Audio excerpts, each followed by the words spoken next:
Welcome to the Value Makers Podcast, hosted by Ryan Purvis, supported by Heather Bicknell, as we meet with people that make value happen and hear their stories. Enjoy. Hey, Brad, welcome to the Value Makers Podcast. Do you want to introduce yourself, please?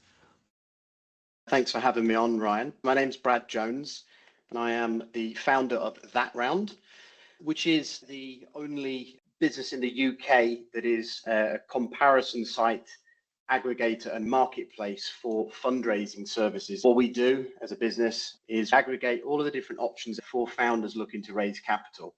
There's lots of online platforms, angel networks, investor syndicates, fundraising services. It's a very complex ecosystem. We put all of that into one place, make it efficient and transparent. What pushed you down this route?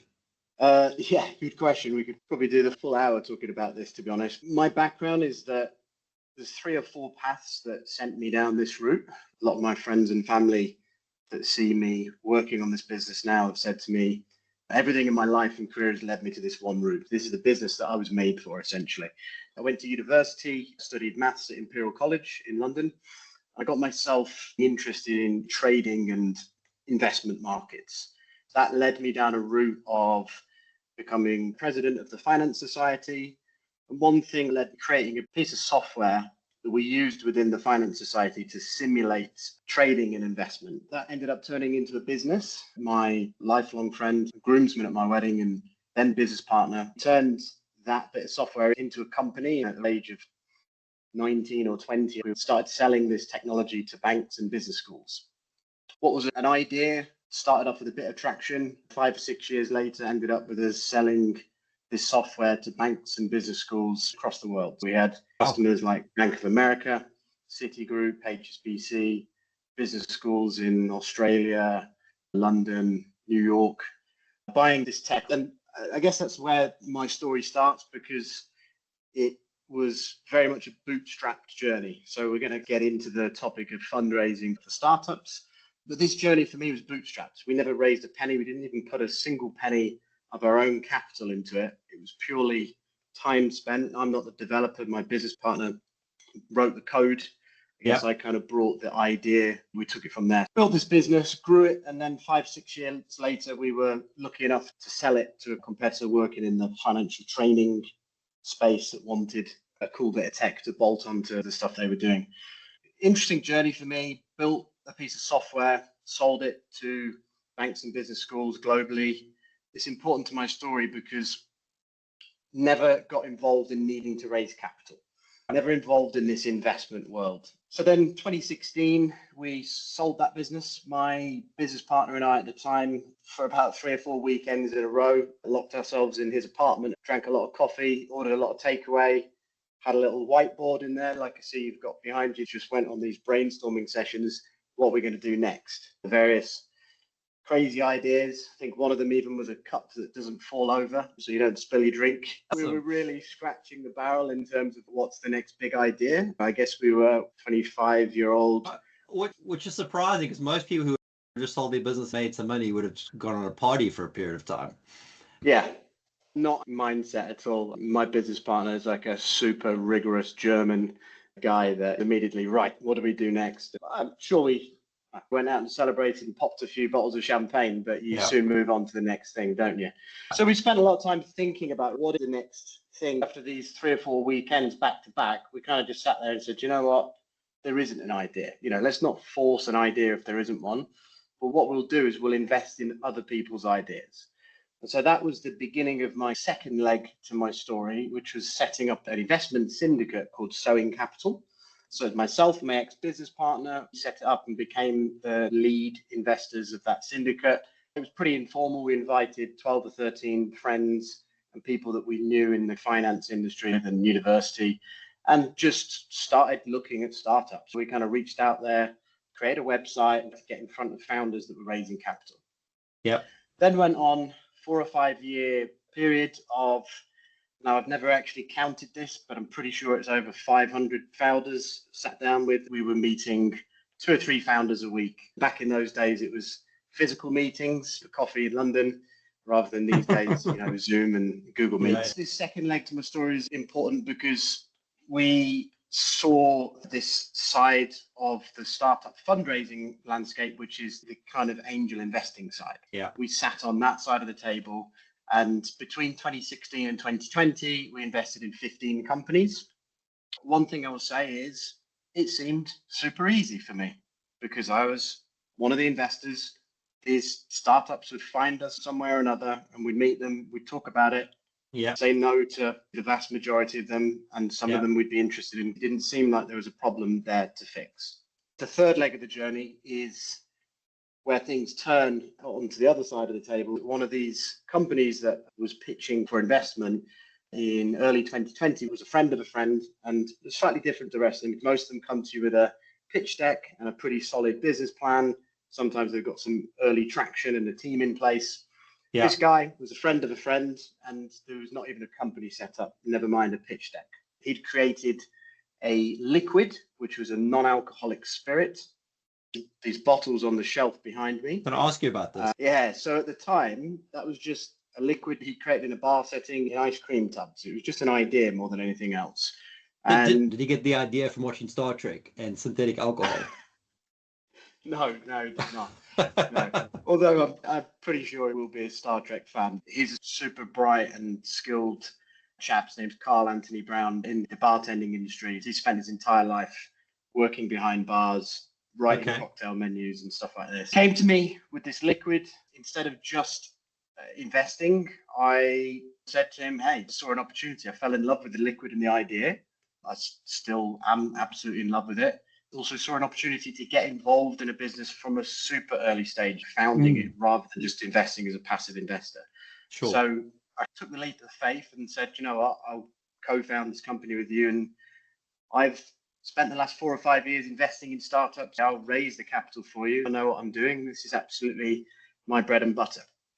Over the period of 2020 to 2024, I raised about £3 million for CrossIp, which is the name of the drinks business. The first couple of rounds, or the first $500,000 of capital into the business, it was relatively easy for me because, of course, I've got my own investment syndicate and I come from this background in finance. On paper, it's the perfect CV for someone to raise capital, isn't it, for a company? And it was fine. But then there comes this issue where a startup company has got a bit of initial funding from family and friends. It's yet to reach its targets and criteria that the VCs need. And where do you go next? This is the huge pain point I hit with CrossIp, which was, how do we go and find these investors? Where are they? I spent hundreds of hours on Google, LinkedIn, trying to figure out where do we find investors? Where are these different pockets of investors? That's essentially the light bulb moment that led to that round. There needs to be a better solution. Yeah, and it's funny because, I'm in a lot of groups and it's the most common question, where do you find the angels? There are places, you can Google and you can find a whole bunch of syndicates. You mentioned Dan and Ship VC, which is not a bad place to go, but it's still a bit difficult to navigate. You go to Crunchbase, you can find serious angels, big names and all the rest of it. But there's a lot of people that I don't even think realize they are angels when they put money into a business. How do you find those people? How do you get in front of them? This is definitely a problem that's needed to be solved for a while. I'm very curious to know how you think you're solving it. It's interesting. It's something that has solved this problem. There's a database in the end, the black book. So tell us what you're solving. Sorry, go. Yeah, absolutely. And look, I totally agree with you. And we've gone about it a different way because you're absolutely right. There are lots of great services out there that all do different things. Some of them do similar things. But importantly, they all capture different types of investors and different groups of investors. Yeah. Some of them have an overlap, absolutely, but the vast majority won't have an overlap, especially when it comes to angels. Because individual angels, I'm an angel. I don't sign up to 10, 15 different angel networks and sites because my inbox would just be spammed all day long. Typically, angels like to have one source of deal flow. It could be an angel network in Edinburgh where 25 men and women meet twice a month to look at businesses. Or it could be a global angel network where people are more electronic format.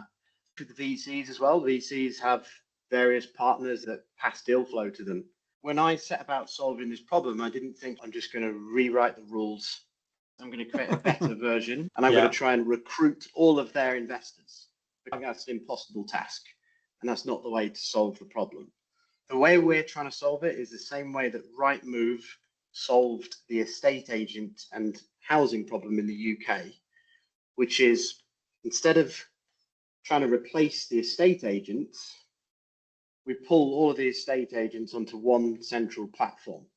We mentioned ShipShape because they were on your show a while back, and I listened to that and I thought it was a great podcast. I think they're solving a great problem with their AI approach in finding VCs that are interested in certain sectors. There are other platforms that do things with VCs. There are platforms that cover angel investors. And there are also syndicates and angel networks that are less online and more physical. What we're trying to do is bring all of that into one central place, allowing founders to compare and contrast. Some of these platforms you pay for, some you don't, and also reviews. We like to think of ourselves as one step before all of these different partners in the system. It's funny you bring in reviews, because Dan's got a podcast now where they do all the horror stories of investing. Often we hear about syndicates of funds are not kosher in how they play the game. Reviews are the part that's been missing. For a long time, I'm a founder. I've struggled through 2 startups. And when you're trying to raise money, you can get term sheets that are diabolical. There's not much you can do. If you need the money to pay the payroll, you may sign up to some of these things. But if you could warn somebody else about X fund or Y syndicate, so that they go in with their eyes open and say, I'm not going to touch because they're dodgy, you save some time. Trying to get investment is actually worse than selling to clients in a lot of ways.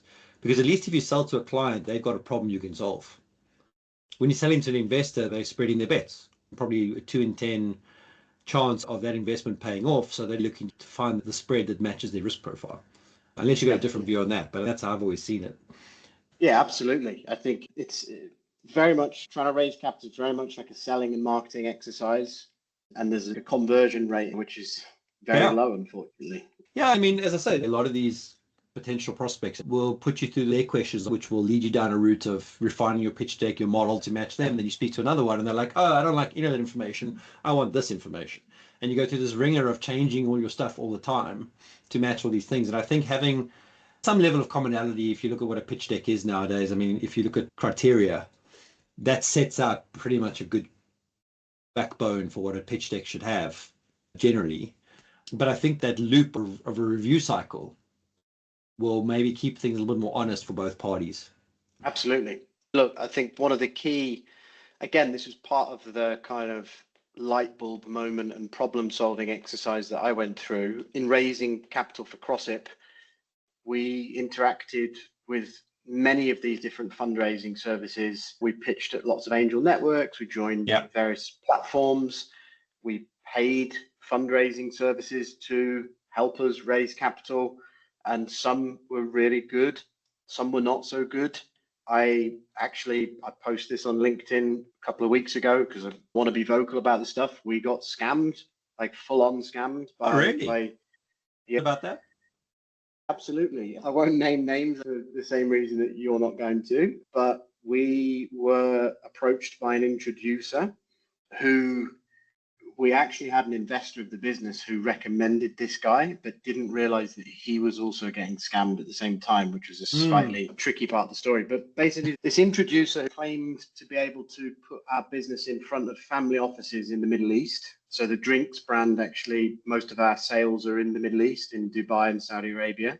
And so I suppose he put 2 and 2 together, claimed that he had lived out there previously and essentially was very close to a lot of high net worth individuals or ultra high net worth individuals he mentioned, threw a lot of names around. We did our research as much as we could. It's very difficult to verify those relationships when they're giving names of wealthy and almost celebrity level people. What are you going to do? Pick the phone up and call the celeb that they're talking about? We kind of went with our gut. The guy talked a really good game and we paid him an upfront fee to basically get going with us on this process.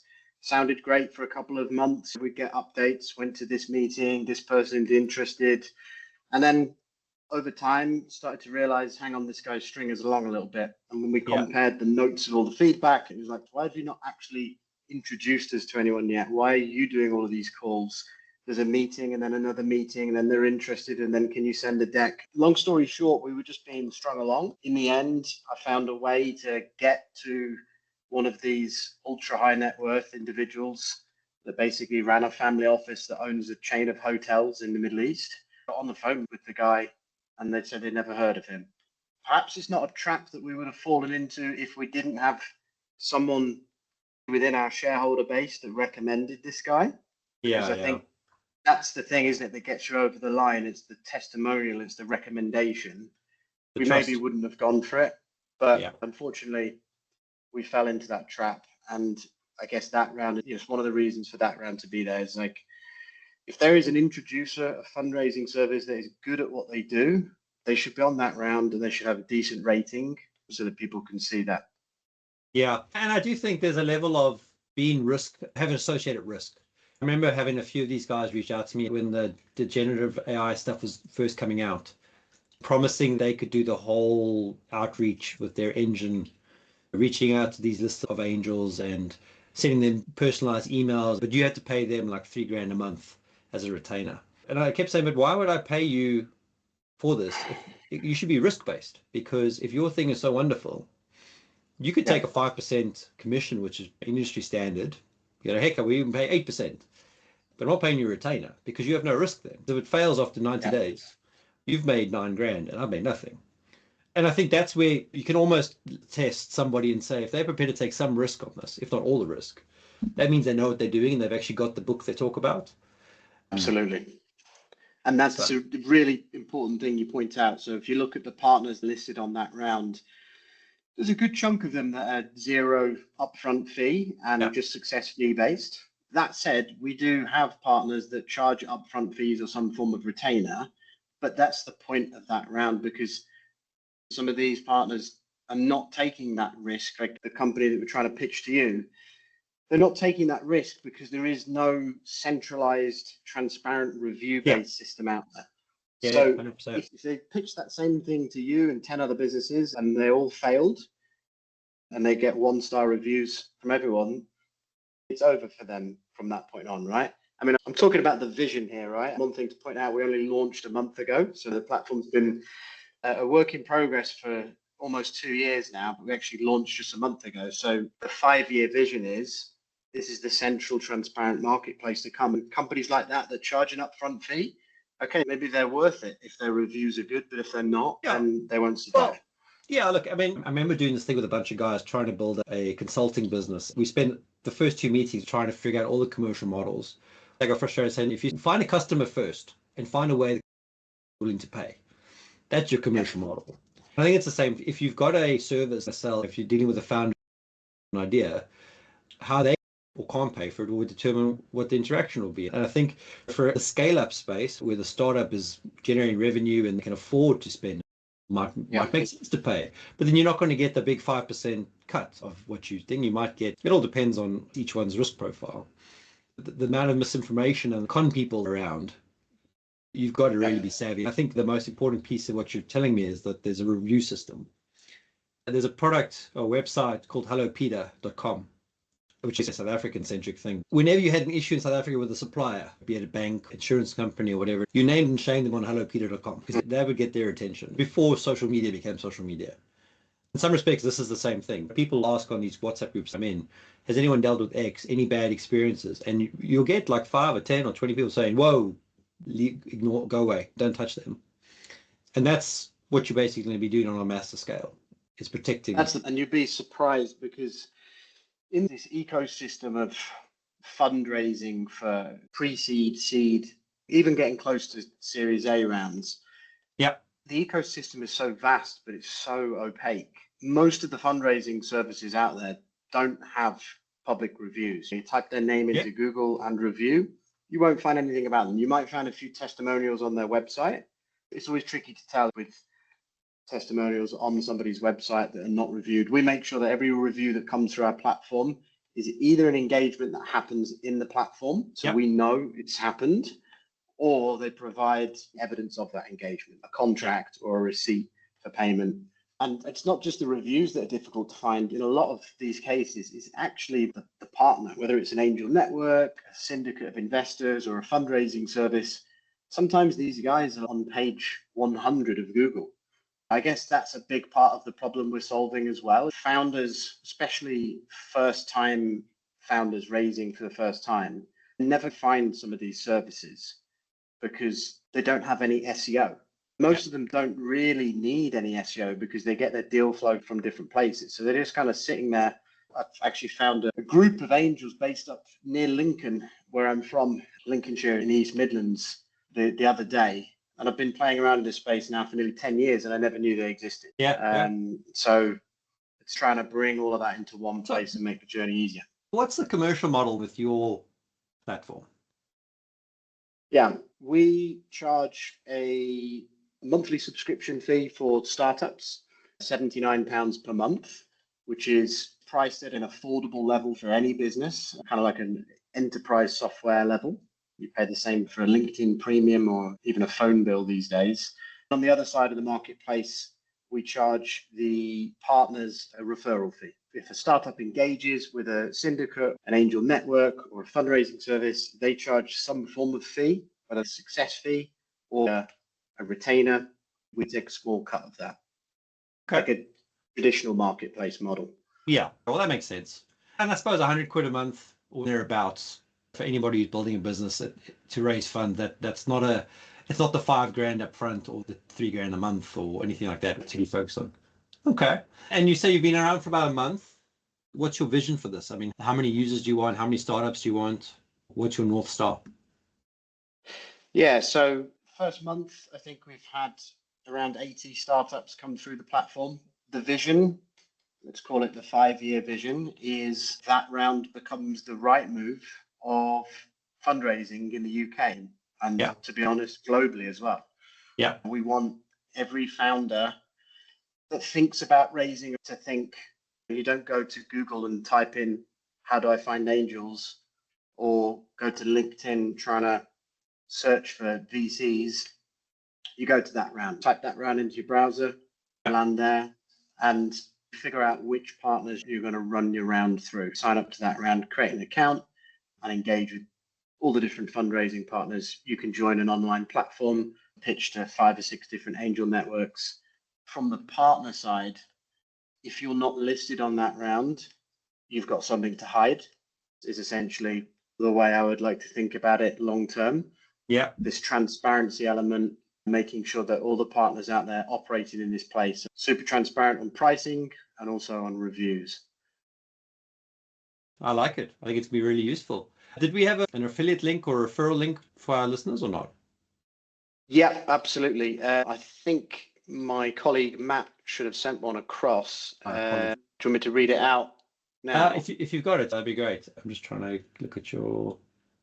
Yeah, go ahead. Yes. If you want to read it. We can always clean this up. We've got a discount code which gives any of your listeners a 25% discount, which is VALUU. They can go to thatround.com and sign up using that discount code. I do have a referral link, but it's a very long one. It's probably not worth me reading it out, but I can stick it in the chat and you can add it to the podcast. Yeah, perfect. So the link that he sent me, and then you say the keyword was value. That's it. Yeah. VALUU. Obviously, it's your business. I've got a few groups I want to pass that around now because I think people will really benefit from that. Anything else you want to share? I think there was one point you touched upon with your mention of the pricing sensitivity to founders and startups. Ryan, I know you've played around in this space a little bit yourself, and you've obviously interviewed other people in this space. I'm keen to get your view on this, but in my mind, there's a lot of content out there that is misleading for founders and leads them down this journey of, you should do this yourself. You know, it's fundraising. You should not be spending money on this. You should be knocking on people's doors. You have to make 1,000 calls to get 10 investors. There's a lot of that out there, which I personally think is misleading founders. Founders need to think about raising as any other kind of business service, whether it's marketing or sales or dealing with lawyers. Sometimes there's services you need to pay for to get them done. Just keen to hear your view on that. Yeah, well, I think the problem is, if especially on something like LinkedIn, you get so many messages per day of people offering the service that it's very hard to tell if someone's credible or not. And in some respects, selling software, selling your product to get investment or your service to get investment versus selling to a customer, either one of those focus areas is going to take you away from the other one, because they're both full-time things.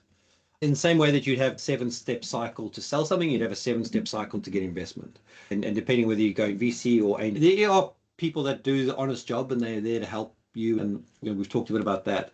But I do think you want to do a bit of it yourself so you can understand the pain. Yeah. And also know where your strengths and weaknesses are. But some people aren't built that way. Talking to people cold and trying to sell what they do is hard. I think having someone that can help them articulate the message, get the pitch deck together, and all that kind of stuff, those are value-added services that make sense. Specifically in this AI world that we live in, you can get a lot of stuff done by yourself. But I think the biggest problem, and I think this is what you are going to solve, is who are the authentic investors you should be talking to, and who of those are going to give you good advice that you can use to get yourself going as a startup, founder, business, scale up even. So that would be my take on it.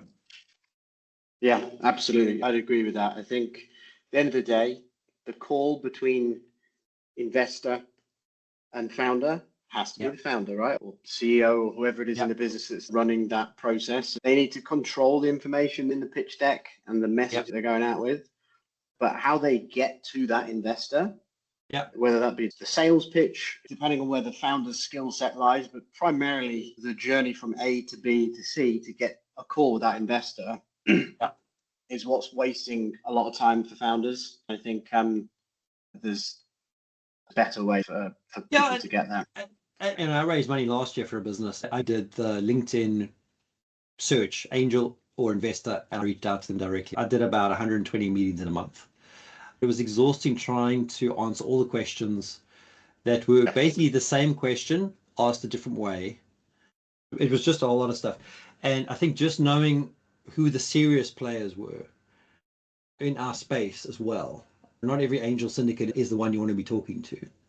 Right. And I'm sure you'll get there with categorization and tagging, very much the same as what Dan does with ShipShape. These are your fintech ones, these are your mark tech ones, these are your prop tech ones. I think that also helps to clarify things a bit for the founders so they can be efficient. It's an efficiency game as well. Absolutely. Yeah. And I think you hit a really important point there, which is that often with the cold outreach process, you're landing in people's inboxes when they're not necessarily even looking to invest, never mind in your business, right? In my mind, the analogy is almost like Facebook or Instagram ads, right? Someone's scrolling and you're trying to hit them with something that might catch their attention.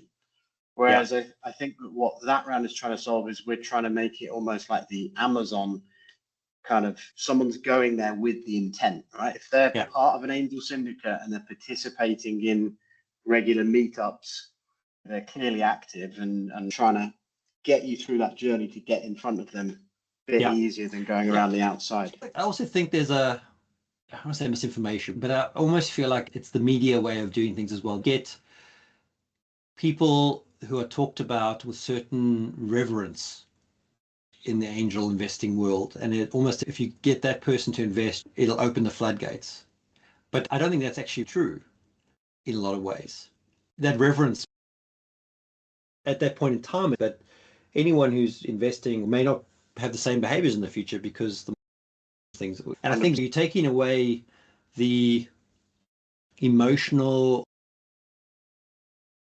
end user. We talk about having evidence-based data to make decisions around optimizing the environment. It's the same sort of thing. You're taking away this fuzziness by saying, oh, actually, this angel is active. They've done 25 deals this year. It's all in fintech. They're definitely one you'd want to talk to at least to get good advice, as opposed to Joe, who's done one deal in the last 2 years, but will spend a lot of time asking you questions and not get you anywhere. And that's what the review will tell you. So 100%. Great. So website, thatround.com. That's it. Is that where you want people to go first, or you want them to reach out to you on LinkedIn? Yeah, it's thatround.com. They can find a lot of information about the business there. We've got a super simple explainer video because it's not the easiest concept to understand, right? Because we're kind of this one step before all the other stuff that's out there. But also hit me up on LinkedIn as well. Fantastic. It's been fantastic chatting with you. Thanks so much for coming on. Likewise. Appreciate it, Ryan. Thank you for listening to our episode. I hope you enjoyed it. Please share it with your friends and colleagues. Help us grow our reach. Please also check out our website, www.value.work, and our product that's on there. It's something we worked really hard on. We hope that it benefits you.